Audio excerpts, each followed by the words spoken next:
Support comes from the St. Louis Public Library Foundation. During these challenging times, free access to digital resources is a necessity. You can help our community stay connected. Support your St. Louis Public Library at slpl.org. This is St. Louis on the Air from St. Louis Public Radio. I'm Elaine Cha. If you're hungry for St. Louis region dining news, we are here to serve some up because it's time for a monthly rundown of new restaurant openings and closings in the STL area. As usual, my companions are Abby Larico, St. Louis Public Radio's morning newscaster and host of the Gateway podcast. Hello, hello. Hi. And we have Jessica Rogan, STLPR's digital editor. What's good, Jess? Hey. All right, so let's tuck in here. Lunch and dinner options. There is a place that has just opened or reopened in Lindenwood Park. Jessica, tell us about Korean Food Mart. So this is a grab-and-go spot from the former owners of Chicken 7 and Cafe Ganadara. It is supposed to be just like a Korean convenience store. And I talked to Erica Park, one of the co-owners yesterday, and she said, like, they picked all the things that were most loved on all their other menus and put it onto this menu. And so, like, if you've had their amazingly crispy Korean fried chicken, that is on there. They also have the lunch boxes where you have, like, pick a protein and put some sides in. That's there as well. They've added things like a cook-your-own ramen station and other, like, quick grab-and-go items. One funny thing is that this is in the spot that used to be Mom's Diner. And she said people have been walking in, Mom's Deli. People have been walking in expecting to find Mom's Deli and being like, what is going on in here? And they're getting 엄마's 분식. For those who understand Korean, this is something that's different. Yeah, and she did say that a lot of them have been converted, so... That's great to hear. Well, moving from Seoul to Soleil, Carson's Soleil 2.0 is now open in downtown STL, and this represents something of a comeback. Hence the 2.0. We've heard a lot about restaurants that are leaving downtown, so it's great to see that there's one that's coming in. Now, in Belleville, there's a spot called Roundabout Bar and Grill. Abby, tell us about this restaurant. I was really excited to hear what's going to be on the menu here at Roundabout Bar and Grill in downtown Belleville. Filipino flavors, not something you necessarily would think about when you hear the name or frankly when you even kind of see the space. It's still very much a work in progress. Our friends at the Belleville News Democrat spoke with the owners. It's an investor who's owned a couple businesses in downtown Belleville before, and his friends who are a couple who actually started with plans to open up a food truck. There's an entrepreneurial spirit in this friend group for sure. They were known for selling hand-rolled lumpia at various events, and lumpia is Filipino-style egg rolls, the really thin, crispy, superior, delicious ones, in my opinion. And it just kind of evolved, and perhaps in this roundabout way, they got to opening this spot up. They're going to start with a small offering of Filipino items just to kind of ensure quality control as this is very much a home-style operation. They're also going to have a soup and salad bar.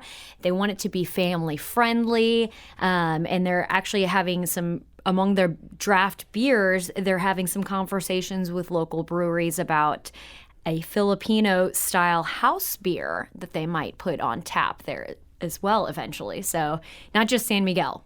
Yeah. Is there anything to know about Filipino-style beer?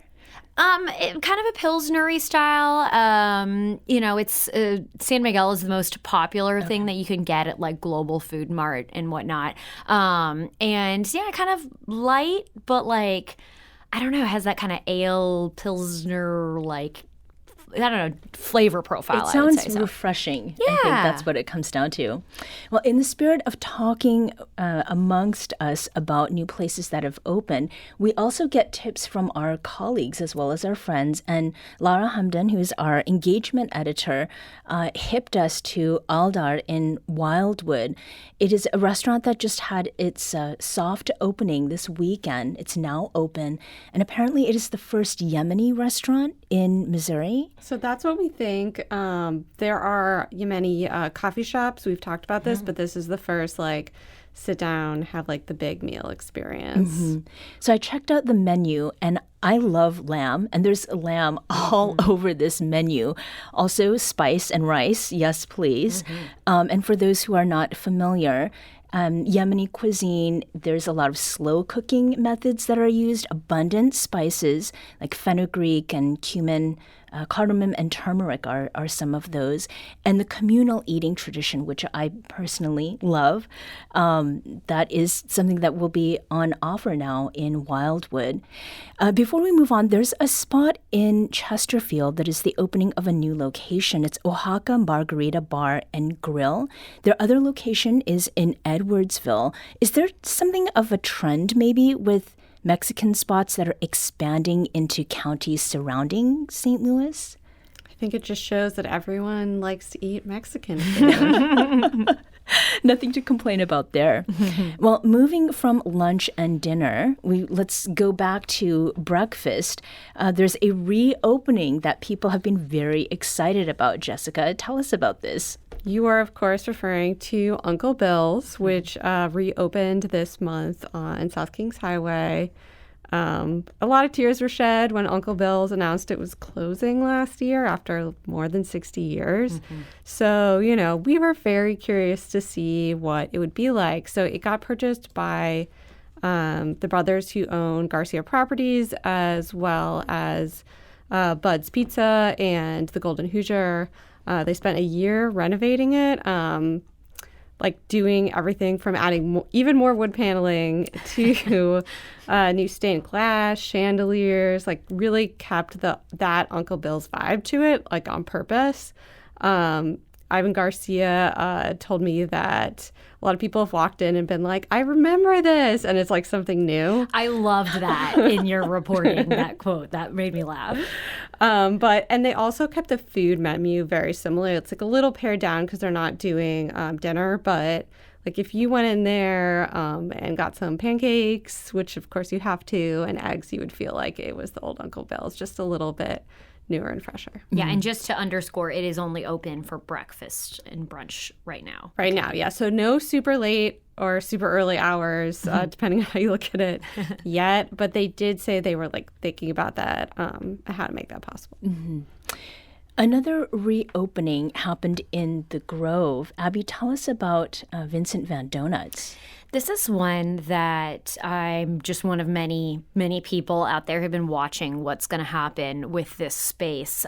So Vincent Van Doughnut announced that they were closing pretty abruptly back in January. So if you're kind of been following the story of Vincent Van Doughnut too, it's owned actually by a former employee who bought the restaurant, or the restaurant, donut shop, bakery, really, from its founder, Brian Marston, a few years ago. So it was that owner who abruptly closed it in January, then suddenly reopened at the beginning of this month. So they previously posted on social media that new owner, relatively new owner, Mike McKinley, had been in a massive car accident in the fall, and that he was continuing to recover from that months later.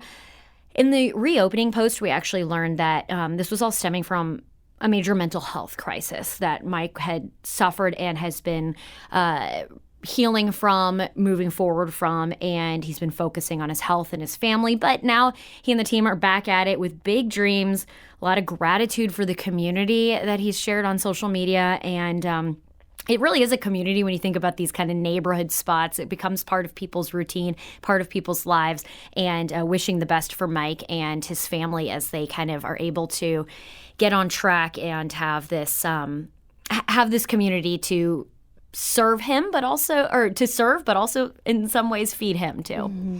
And I think it underscores the extent to which, like we've talked about on the show, people who run these eateries, these restaurants, and those who work in them are part of community. Mm-hmm. So when something happens to them, we're not only losing a good bite to eat, there's something more as well. Another place that has just opened that serves donuts is in De Pere, and this is LB Donuts, which serves up some classic dones, as they would say. Now, on the note of classics, in a different way, there is a spot that has opened very close to the station here in Grand Center, and it's Boko Boba. I think we've talked about boba on the show before. Are you two fans? I like milk teas. I'm kind of hit or miss when it comes to actual boba, but I like boba establishments because I always like everything's on the menu. But like the boba itself, take it or leave it. Yeah, I am one of those weirdos who does not like sweet drinks, so I'm not a big sweetened tea fan, but I actually do like the actual boba a lot. So I think someone just needs to put that in like an unsweetened beverage for me. So I'll drink your tea and you can have the little boba tapiocas at the end. That's not gross at all. Those tapioca balls that are really chewy, a little bit of interest texturally in the mouth. So Boko Boba is a first brick and mortar location for sisters Lily and Lucy Clark, and they operate a popular mobile tea business by the same name. In addition to these beverages, there are also a number of desserts and lots of very cute items for sale. With beverages that are meant for older folks, adult beverages, we've got pubs and bars that have just opened. Abby, tell us about an opening on South Grand. Yeah, this one's called Mother May I, and that name's particularly resonant because I think I need to ask my mom to watch my baby so I can go hit it up and check it out finally. This is the new kind of more dive bar style cocktail bar that is replacing what was New Society. That's the basement speakeasy beneath the Natural Wine Bar on South Grand. And so I was really sad when New Society announced that it was closing. I knew it was going to be something awesome to replace it, but New Society, just as a quick reminder, very unique, creative. I shouted out my corn cocktail that I'd gotten there once, and it kind of felt like the type of thing that transported you away from St. Louis. Not that there's any reason to leave St. Louis to get a good drink, but it felt like something that was really cool to have here in the city, something so different. I have heard from people who have hit up Mother May I, this new iteration of the space, who are big into dive bars around here. They say this spot still feels fresh and new and like it has something new to offer. More of a place you can hang out all night than the previous iteration. I think sometimes dive bars can feel a little bit like you're entering someone else's space. And so perhaps this is because there's a history behind them, a clientele. Maybe this is an opportunity for someone to kind of choose your own new dive bar that's still going to be focused on making really solid cocktails, just perhaps a little more approachable and with shots and beer and even something like a Happy Meal on the menu. So sounds fun. There is an opening, another one that is in the Grove, and this is a reopening of sorts. It's Oni by Blue Ocean. So I know that the Del Mar Loop Blue Ocean was much beloved. I actually had not been there myself, but this new spot sounds really interesting. Jessica, what is the buzz around this? Yeah, so it's interesting that we're talking about this in the context of bars because they do intend to become a bar, but they don't have a liquor license yet.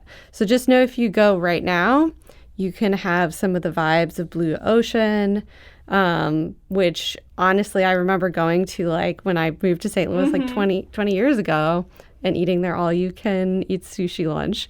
But Oni looks really amazing. So Oni is named after a Japanese demon, and they've used that in the decor. There's a lot of masks inside. Cool. It looks like very artful. There's some murals. And they, of course, have sushi. They're also doing other food like ramen, and they have a twist on a St. Paul sandwich that I must eat. They're doing lunch and dinner right now.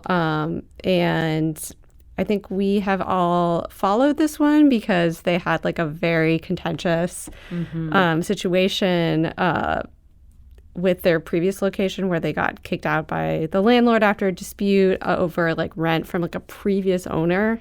So, glad to see they've reopened. I can't wait to go in and taste both the food and their formidable like drinks menu when they get their license. Mm-hmm.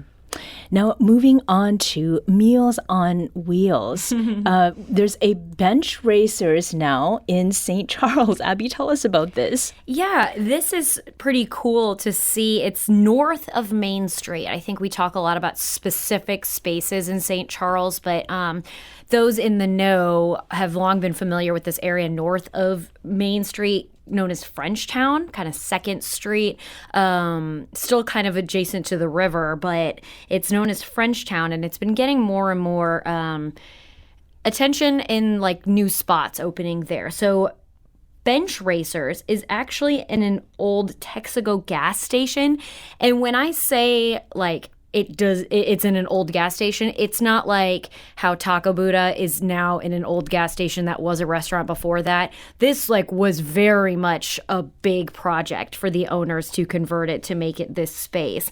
It's a bar, and they're going to have music outside, outdoor seating, and really the big thing is that it's going to be a small rotating food truck garden. They are already have it open, so if you have a food truck concept and you want to book a slot to serve there, you're able to. And they stress a couple things that really stood out to me, that the owners call themselves owners in training, and so they are really asking for folks to kind of show up and give them a little bit of grace as they figure out the rhythm. And they really want to make sure that this is something that can be long-term and sustainable. And the other thing is they really emphasize the dog friendliness of this space. So always looking for new places to bring the pups. And so they say they are proud to be a dog-friendly destination. There's even a pup in the logo. Mm-hmm. There's another food truck that has returned, and this is Truck Norris Twisted Eats in Ellisville. Jessica, give us a quick rundown on what happened there. Yeah, so this is actually the return of the brick and mortar Truck Norris. So we reported, like so many others, in January that the Ellisville restaurant had closed after the food truck had crashed. It was just like too many expenses all at once. And then they got like a mysterious, unnamed investor.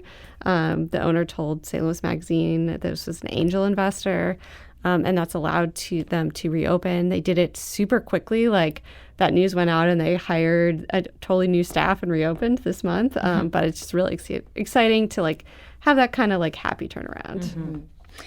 In the spirit of celebration, we did get some news this morning about the 2026 James Beard Award finalists, and St. Louis restaurants and chefs were among them. I want to make sure that we mention this.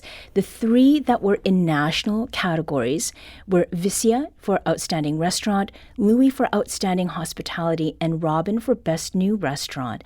And for Best Chef Midwest, Nick Bognar of Sado and Pavilion and Lauren Knowledge of Balkan Treat Box are finalists.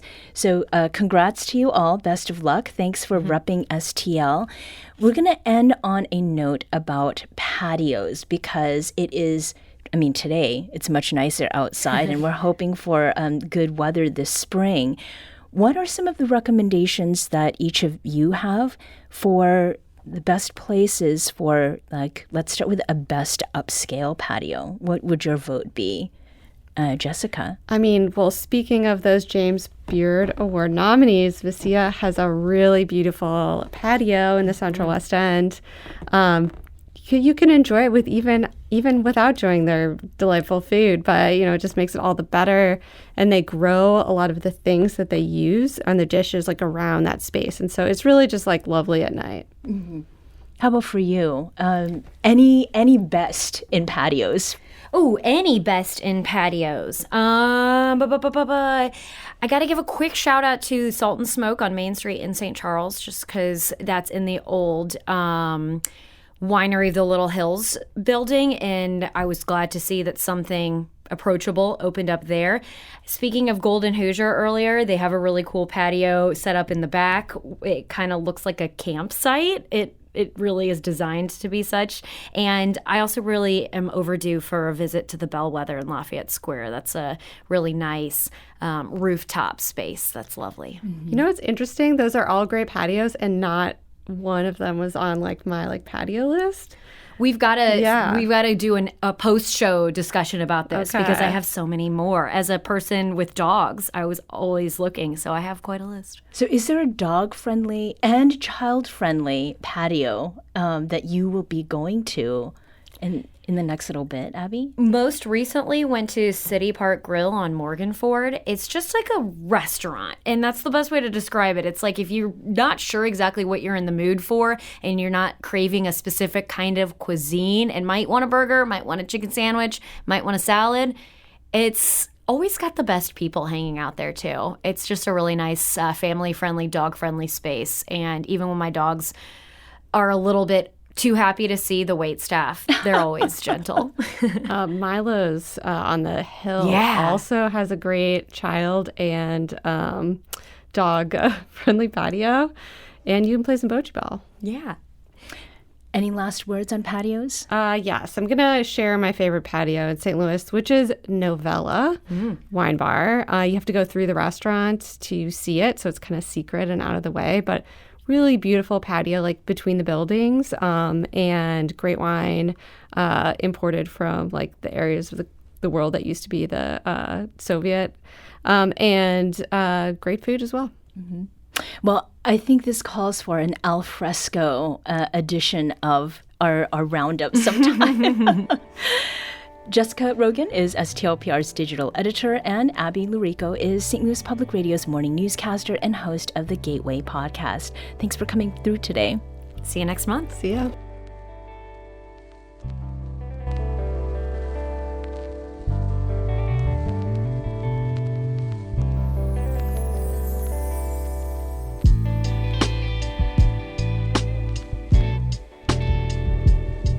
This episode was produced by Emily Woodbury. Audio engineering and podcast design by Aaron Dorr. Our executive producer is Alex Hoyer. St. Louis on the Air is a production of St. Louis Public Radio.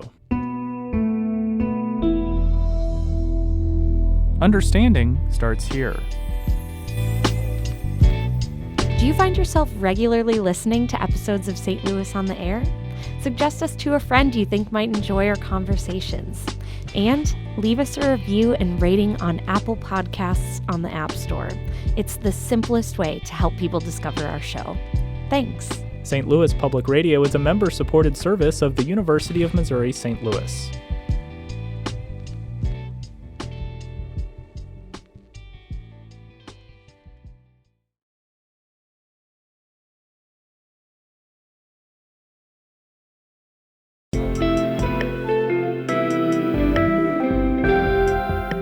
The Gateway brings you the day's news each weekday from around the St. Louis region and the state capitals in Jefferson City. Our schools are accredited. We don't need this bill. And Springfield. How many more years must pass before lawmakers see time is of the essence? I'm Abby Lurico. Join me each weekday for The Gateway on the STLPR app or wherever you get podcasts.